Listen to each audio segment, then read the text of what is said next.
Okay, we are back. We're going to talk about The Incredible Hulk. This also came out the same year as Iron Man 2008. Um, Second entry in the Marvel Cinematic Universe, but this one was not helmed by Paramount. It was helmed by Universal Studios because Universal Studios still owned the film rights to the Hulk. And kind of a douchey move of Universal. After this movie, they wouldn't let Paramount or Disney create any more Hulk films. I don't know why. They mean because he appears in all the other films going forward. But yeah, so this is our first introduction to the Hulk in this universe. Not played by first played by Edward Norton. Edward Norton was an interesting choice for this. I think I am a fan of his, but it's just when it came to the Hulk, I'm like, I don't know, I don't really see him as Bruce Banner. But to my surprise, once again, I thought he was pretty good as Bruce Banner. His Hulk though, Yeah. we'll get into that. But what did Dr. Nick? What did you think about the Incredible Hulk? No, I love the Hulk. Hulk is actually one of my favorite. He is one of my favorite comic book characters. Literally, I had a Hulk costume, Halloween costume that I used to wear that sucker all the time, and I liked this movie. Now, I did like. We can't talk about this movie without talking about the other Hulk movie that came before this. Oh goodness! And Ang Lee's Hulk. I did not see it. Yeah, good thing you did. Yeah, you're one of the lucky ones because it's an A and M movie. I would say it's a meh movie. It's not, but it's trying something different. But I feel like it was too risky for what Aang was trying to do with that movie. But this is a much better Hulk movie. And fun fact, Louis Leterrier actually wanted Mark Ruffalo to play as Bruce Banner, but Marvel, actually, the studios wanted Edward Norton. And now it's funny because Mark Ruffalo is the current Bruce Banner for the MCU. Mm-hmm. But for me, with Edward Norton's Bruce, I didn't like it that much. Sometimes he didn't feel like Bruce Bannery, but it wasn't enough to to detract me from it and just be miserable the entire time. Like, nope, that's not Bruce. That's not Bruce. This is ruined. I cannot deal with it. All right, Captain Eagle, what did you think about the Incredible Hulk? I think it's fine. It's probably lower on my list of Marvel movies in the franchise. Although some recent ones have taken the bottom spots over Incredible Hulk. We'll get to those. Oh boy, We'll get to those. Yeah, when we get there. But I guess I'm just not a huge fan of the whole character. I don't know. He just I don't know. I don't know. I just don't think Hulk is that interesting of a character. It's just a guy who turns into a giant green guy who just attacks everything. I don't know. I actually did read a couple of Hulk comics when I was a kid. I don't know. I think Hulk's kind of like a depressing character. I just feel bad for the guy. Mm-hmm.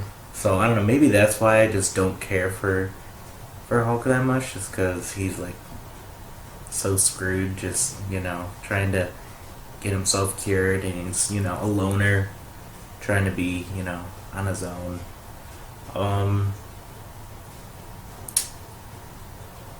I did kind of get that with this movie. I thought Edward Norton was fine. I could buy him, trying to, be a loner. But I kind of got that more with Mark Ruffalo later on. I think Ruffalo's a better Hulk and Bruce Banner, but I don't mind Edward Norton. I don't know. should I say right now? Yeah, and no, actually, speaking of, since this is the second Incredible Hulk movie, Louis Leterrier he actually liked Ang Lee's movie, and he concurred, and he talked to Marvel that continued the franchise. It would be better to jump from Ang Lee's more cerebral style, how that movie was, and focus on an action film. He also thought, in keeping with how Hulk's poetic feel, that the Hulk storyline is actually pretty tragic. The visual effects were mostly, he said, the special effects were pretty much a fluorescent green guy. In his words, these are his words. Okay. A fluorescent green guy who was simply flying around.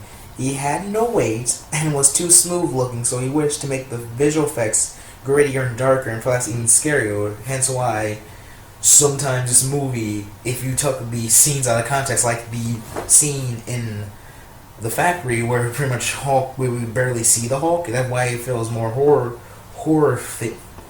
had like a horror aesthetic. Mm-hmm. Yeah, it did. That was like a scary scene. Literally, you barely see the Hulk, and literally he's snatching people. He's like, you see him in the shadows. That's the reason why he wanted like that, so we wouldn't compare to the brighter 2003 Hulk movie. Doc, did you feel like this, like the way the story was structured in this movie? Did you feel like this was kind of like it felt like a sequel to the Ang Lee Hulk? Sort of. It could be sort of. Because like it's funny that you say these things. It's like really, because this does feel similar to like the story structure of the first. It does because, and even the Ang Lee Hulk ends with him in, I believe, was it South America? Bruce ended up in South America, and I believe the beginning of it does take place in Brazil. So you could call this, and actually, the director calls it that. He calls it a requel. He calls it a reboot sequel. So you could say this does take place after. If you liked Ang Lee's Hulk, you could say this continues it. To get more specific with my thoughts on the Hulk, when I compare it to the other members of the Avengers, the Hulk is the one that I follow the most, and even then it wasn't really a whole lot. The only reason I really knew about the Hulk, because Hulk was such a household name at that point, it's hard for you not to know who he is. And so I did grow up watching the TV shows. I thought those were entertaining, and when he made his appearances in Fantastic Four, I thought that was cool. But I would say I kind of agree with what Eagle is saying. Like, he's not that interesting of a character.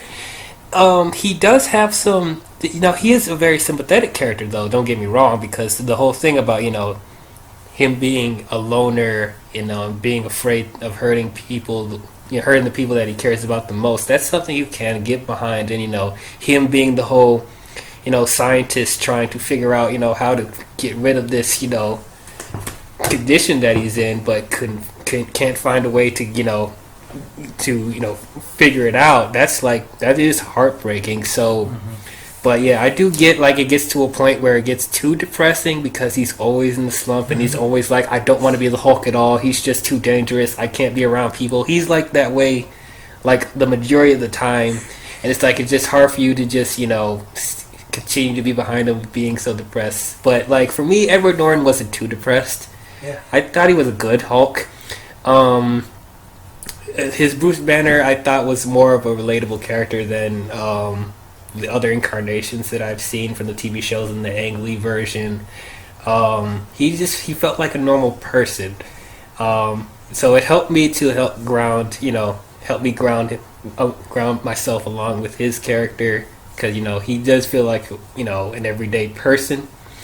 But this movie doesn't really take the risks that Iron Man does. This feels really more like a straightforward, run from the law monster movie, pretty much. And that's not necessarily a bad thing, but just...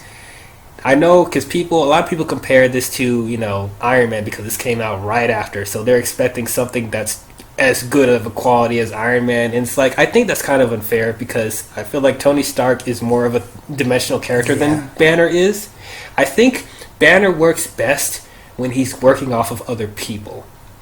When he's by himself, he doesn't have a lot to, he doesn't have a lot to go off of other than he wants to get rid of the Hulk, pretty much. I agree with that. And then, his whole thing with Thunderbolt Ross, that's pretty much the majority of it.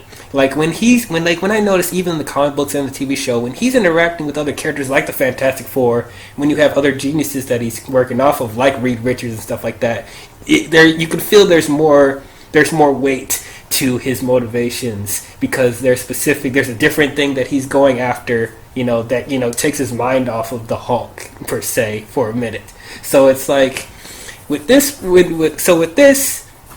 I think for the most part they did what they could with it, and they fixed a lot of the problems that Ang Lee did with his other film. Now, when it came to the actual Hulk himself. Now, when you were saying that they were trying to make his design a little bit more gritty, I think that's actually a nice approach. I think the problem with it is that they went a little too gritty. Yeah, he really looks. He looks like an alien. Yeah. Like it doesn't look aesthetically pleasing. As much as I didn't like the Ang Lee Hulk, the one thing that I didn't have a problem with was his overall design. Yeah. I thought the design of the Hulk in the original film, it looked like more realistic. And it was more imposing, and you could tell the overall CGI was rendered. His color was a little too lime green though. Green. But that movie, I felt like, okay, I believe that the Hulk is actually in the real world. But this one, there's certain scenes where his CGI doesn't really mesh well with the real world, and you're constantly, being reminded that it's a CGI effect. So I wish they could have fixed that better, especially because this came out 5 years after the Ang Lee version, and that one has better special effects than this one.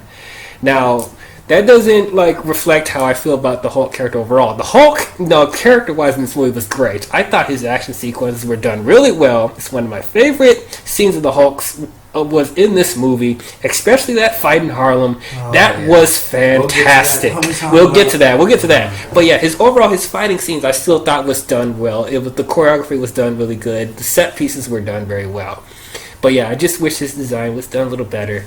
Speaking of his design, the film is actually tinted the same shade as Hulk's skin. Okay. I actually didn't mind his design. I like the gritty look to it. Yeah, like I say, I did like it. I did like the approach of making it gritty. It's just I don't think it's the design that's bothering me. It's the way that it's rendered, because it didn't look as real as the previous version. They improved it a lot when with Mark Ruffalo came, but yeah, just that one was better. Let's talk about supporting cast. Liv Tyler is Betty Ross. She was fine. Okay. He was fine. I mean, once again, she doesn't have as much development as Pepper Potts, but Betty, even in the comics on it, she really isn't that fleshed out. Mm-hmm. She doesn't really do a lot much. She's mostly just trying to help Bruce, and it's not like a Pepper Potts where she's sassy or right. She's just that I don't want to. This is not me trying to insult her, but she is kind of a daffodil a little bit. It's just I couldn't really get into her character in the comic books or the TV shows at all. But yeah, she was pretty much the person trying to help Bruce, and of course, there's a little romance going on with her and Banner, which I thought was nice. And one of the things I really liked about it was that they didn't have to go through the whole origin again. They pretty much summed up the whole origin in the opening title sequences, which was homaging the old TV shows. This what that was another thing. I thought that was really good. To get a feel of how the original show with Bill Bixby, which I still watch this very day. That TV series was still great. Mm-hmm. And Lou Ferrigno actually appeared in this movie as a cameo. Both he and Stan are the only two people who were both in the Ang Lee movie and this version. Pretty much Lou Ferrigno now is the Hulk. Mm-hmm. You can't really think of anyone who does the sounds and who pretty much is the Hulk. He is Yeah, The Hulk nowadays. he is like, yeah, that's probably the first person that people think of when it comes to the Hulk nowadays, other than Mark Ruffalo, because he was really good. But yeah, Thunderbolt Ross, played by William Hurt. Oh yeah, He was great. he was great. He was just so great. He was straight out of the comic books, and well, a lot of people forget that he actually is a kind of an antagonist and a villain, and it's like he wasn't a mustache twirling villain. He's not. Even though he has a great mustache. He does have an awesome mustache for sure, but like his motivations, you actually are behind it because, like, as they established in the opening titles, like the Hulk, because of Banner's reckless experiment, it caused his daughter to get to be in danger, and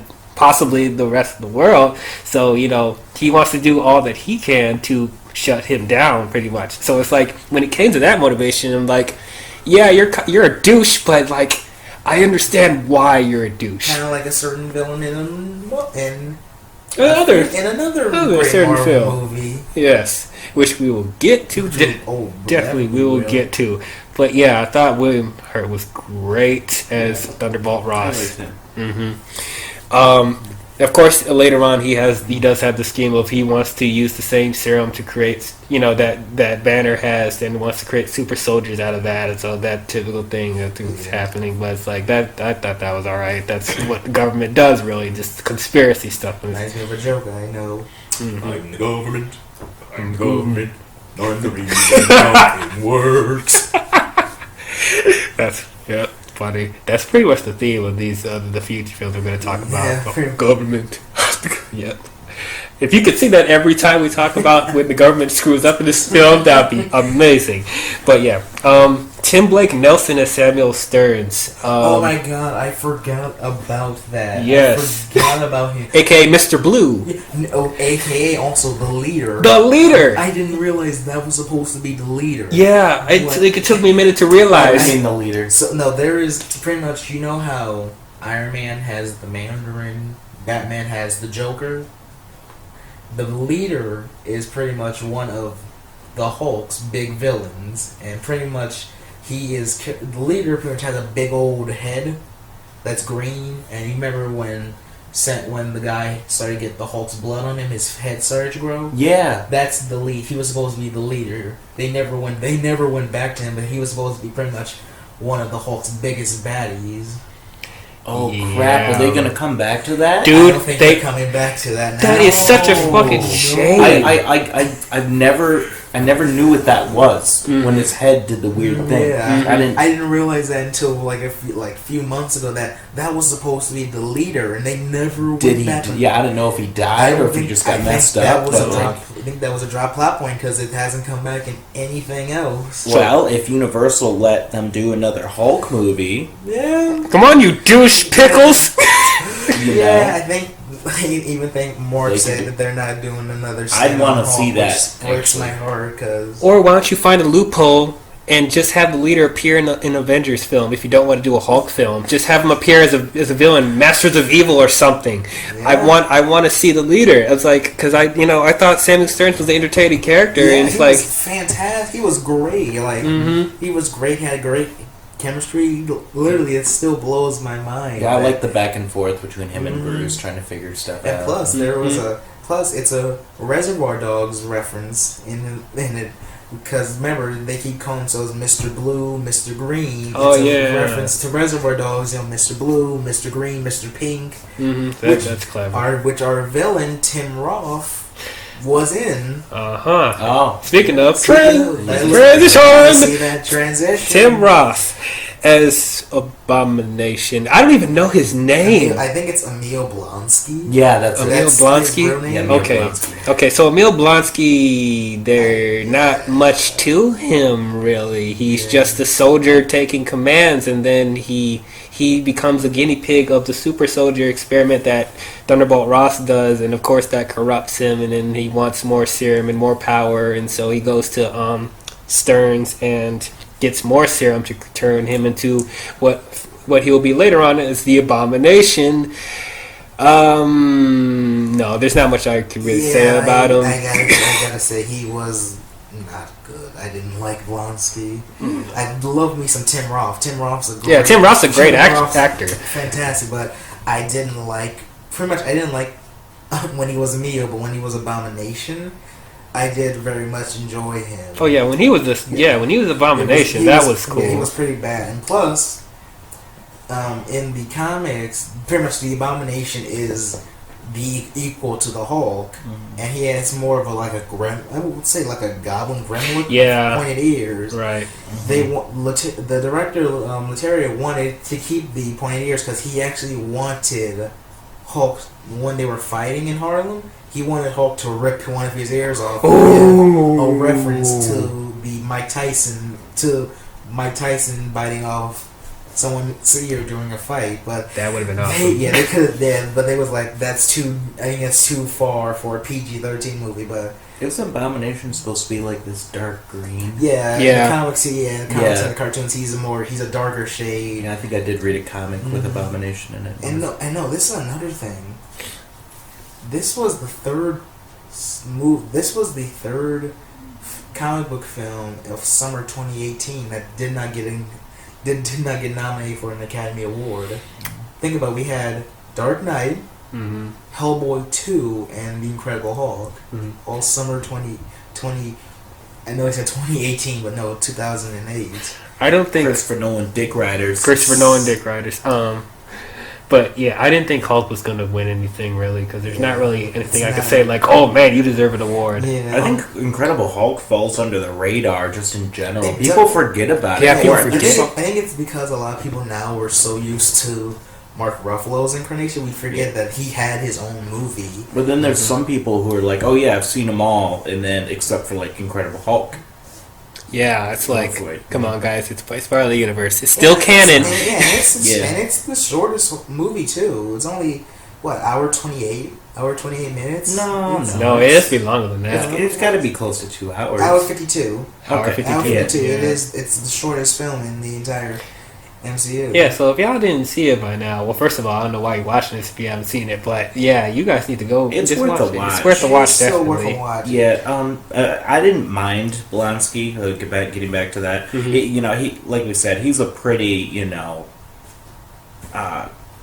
pretty basic character with that sort of arc. But I didn't mind him. Abomination was cool. So when you finally got to that. Yeah, it's like, Blonsky didn't bother me like that much because, like I said, he's only there to be a soldier and then be the guinea pig. So for that, I thought it was fine. But yeah, I want to talk about it now.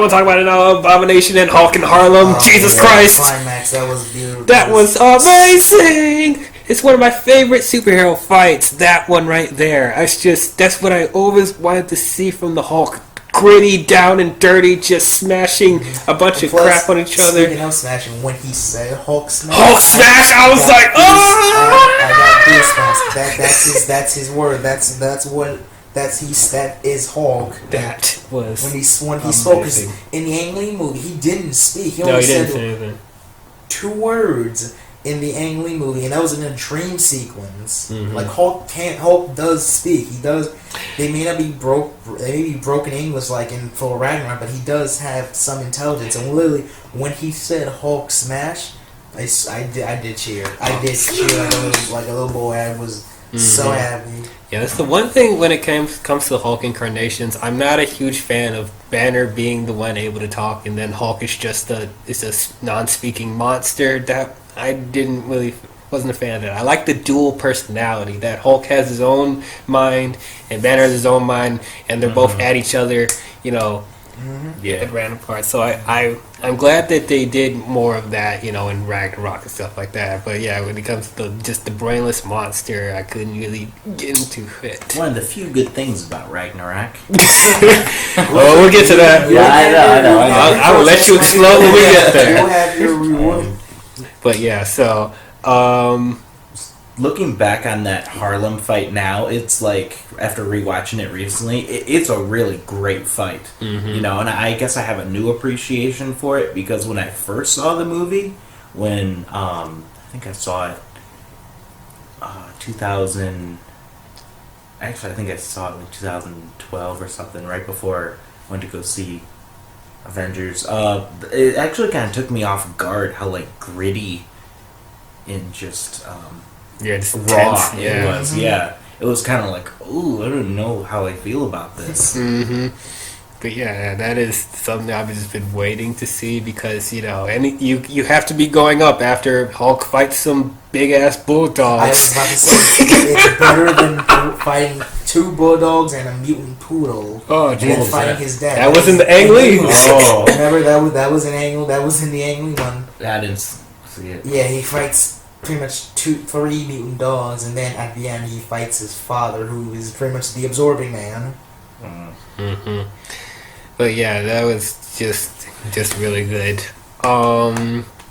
Let's see. Is there anything else to say about it? Oh, I guess we could talk about the post credit scene. Actually, it's not a post credit. Oh yeah, it's like just an end scene. End scene. I think this is The only one that does not have a post credit Yeah. scene. It's just a final scene. Thanks, Universal. I want to say though about that. I think comic movies would fare better if they structured the scenes that way, because especially if you're going to make us wait for 10 minutes for a stinger, it's like it either has to be like an awesome, like, oh my god, what's going to happen type of scene, or just don't have one at all. Because what I'm noticing in the future Marvel films is that when they have us wait till the very end, they give us a stinger that's pretty much pointless, and it's just like a humor type one. Yeah, they abuse it. So I'm like, with this one, you have a nice little stinger at the end before the credits start, and it's like, yeah, you can send them off on their way, because people gotta work the next day, man. You can't have us waiting. I'm like,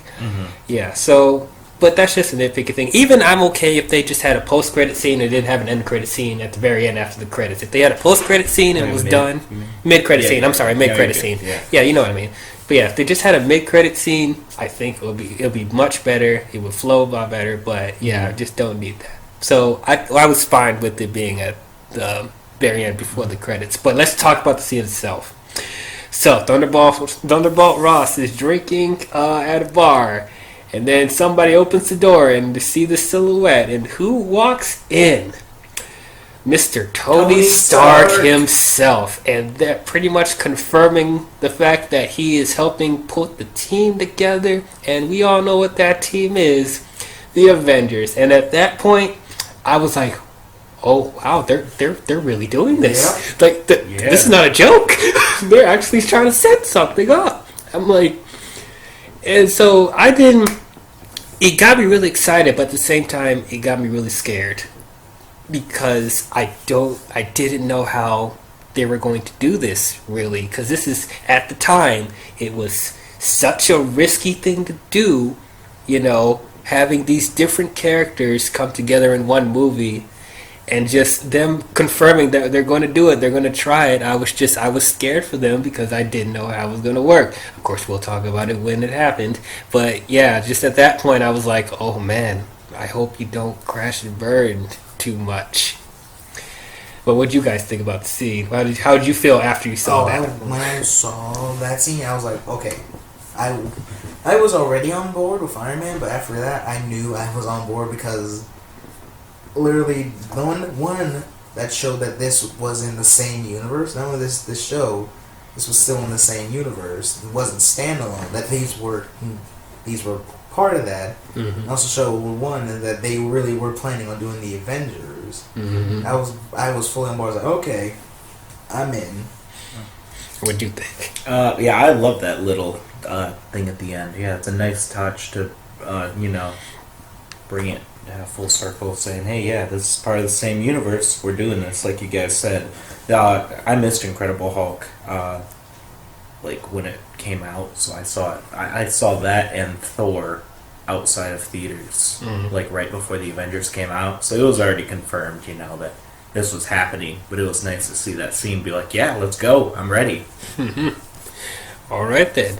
I think that's pretty much sums up my thoughts on the Hulk. Pretty much, it's a good movie, but it wasn't fantastic.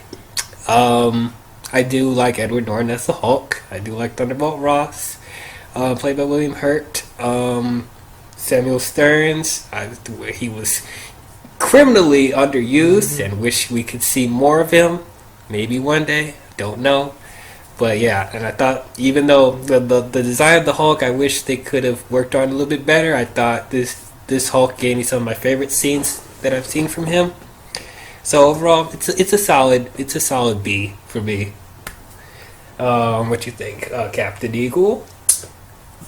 Probably gonna give this a C plus. I enjoyed it, but like I said, I'm not a huge fan of the Hulk. I have warmed up to him, but yeah, this movie just was fine. It just wasn't one of the. It just felt like it wasn't as great of a quality as some of the other movies in the franchise. Mm-hmm. It was just fine. Yeah. Okay. It was enjoyable, some good action sequences. Norton was fine. I mean, I liked watching the Hulk. I think there was some good stuff in there that just didn't fully bring me in, I guess. Mm-hmm. Doctor, what do you final thoughts on Incredible Hulk? I still very much like this movie. It still, if it's like on TV, I'll still sit down and watch it. It still is pretty good, and it was pretty much I'm on point for this universe, so I will give it A minus. Oh, okay, cool. All right.